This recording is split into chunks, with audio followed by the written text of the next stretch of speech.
İran hal-hazırda rəsmi şəkildə deyir ki, biz Azərbaycanı vurmamışıq. Vurmayıbsa deməli, Azərbaycan bunu vurulmuş kimi göstərməlidir. Niyə? Xalqı meydana gətirsin. Azərbaycanda prezident dərhal təhlükəsizlik iclası qoydu, başladı rəcaz oxumağa.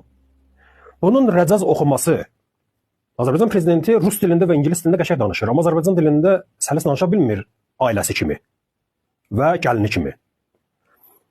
Çıxdı, tələm-tələsik başladı ortaya mövqe qoymağa və başladı özünə yaraşan dildə, özünə yaraşan tərzdə başladı İranla danışmağa.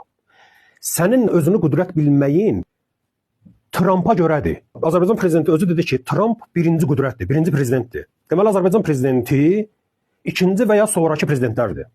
Bu özünün zəif və zəlil olmağını göstərən bir məsələdir. Trump özü bu məsələdə ilişib qaldığı halda İsrail və Avropa ölkələri bu şeydə tərəddüddədirlər ki, İran məsələsinə girsinlər, girməsinlər. Azərbaycan prezidenti elə danışır ki, elə bir dünyada bundan başqa qüdrət yoxdur.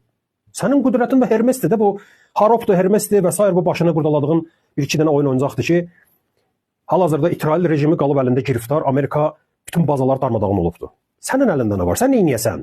Niyə cəmaatı qırğına verirsən?